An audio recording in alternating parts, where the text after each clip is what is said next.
En nuestro escrito en las dos orillas de la semana de hoy, recordábamos la vieja y estremecedora alianza entre lo que se llama en Colombia la izquierda y el delito.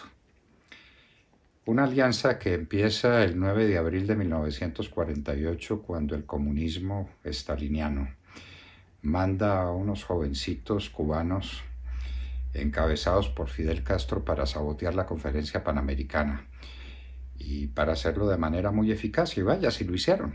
Asesinaron a Jorge Eliezer Gaitán en las calles de Bogotá.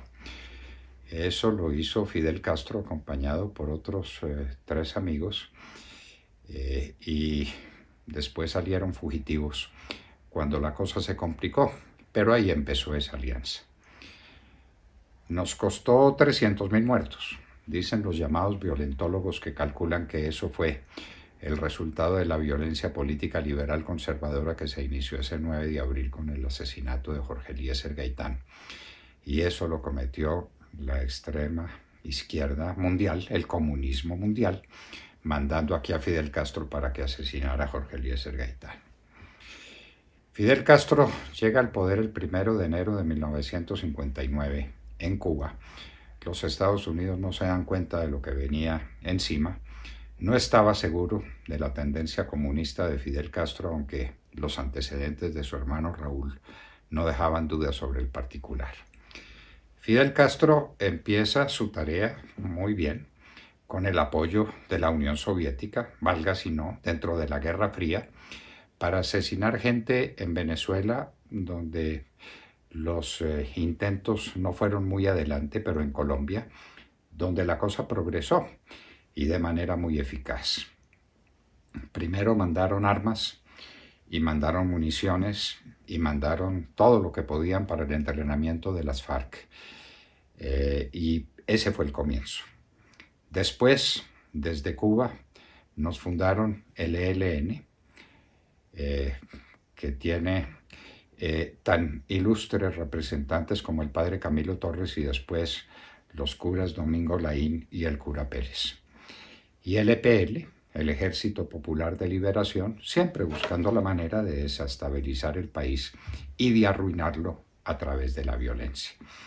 Y como si fuera poco, nos fundan el M-19 para asesinar, entre otras, a todo el Poder Judicial de Colombia. Es que la gente o tiene mala memoria o no recuerda la dimensión de los asaltos que aquí se hicieron en contra del poder, de las instituciones, de la manera que los colombianos tenemos de concebir nuestra democracia, nuestra libertad, nuestras instituciones.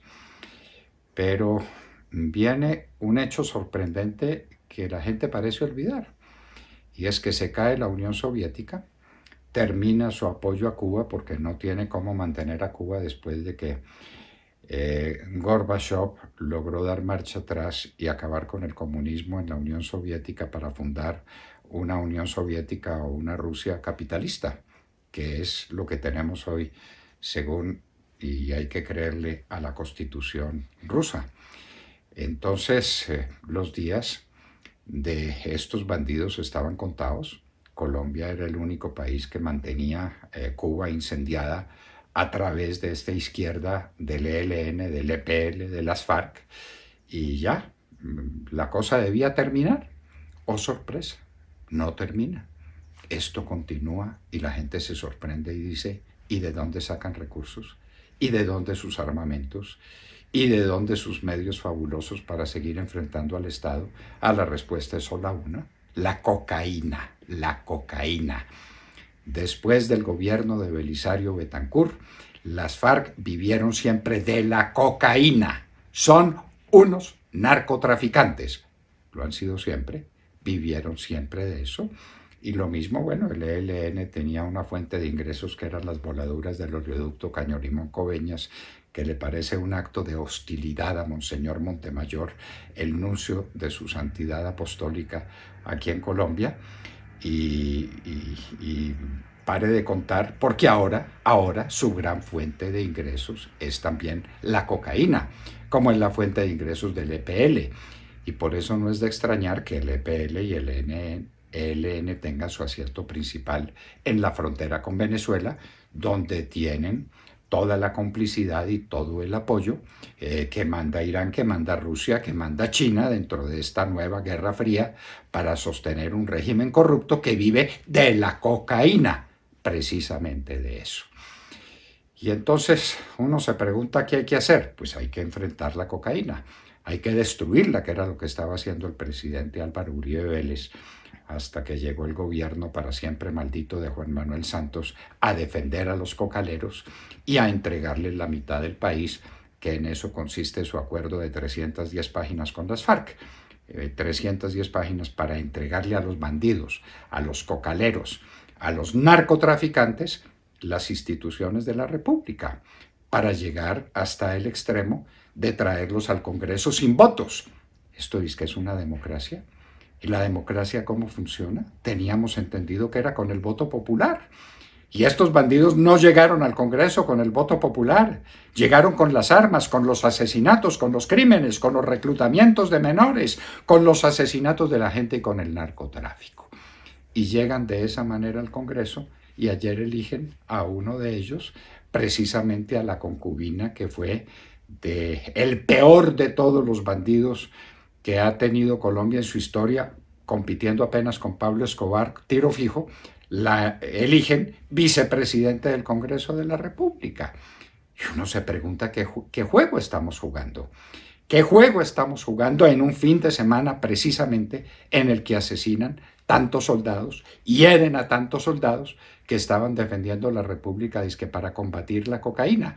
Entonces, por una parte, el Estado hace sacrificar soldados, los manda inútilmente a la muerte, y por la otra, el Consejo de Estado, el Tribunal Administrativo de Nariño, a dictar providencias en favor de la cocaína, en favor de los cocaleros.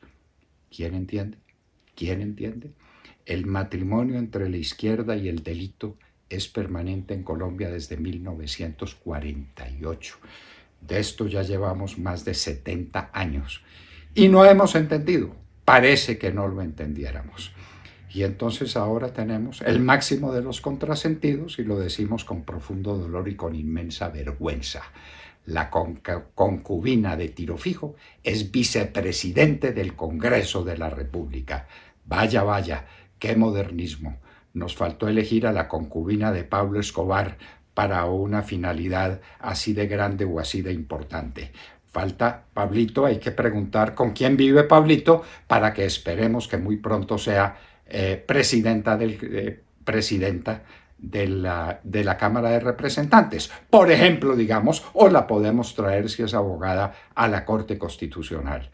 No, algún día tendremos que ser serios y tendremos que entender que la cocaína es nuestro enemigo y que la izquierda es la cocaína. Desde muchos años atrás, cuando celebraron ese matrimonio atroz que, por ejemplo, produjo la toma y el asesinato de los magistrados de la Corte Suprema de Justicia. Por ejemplo, eso. La cocaína, la izquierda, siempre han estado unidos, coaligados para destruir a Colombia. ¿Lo entenderemos algún día?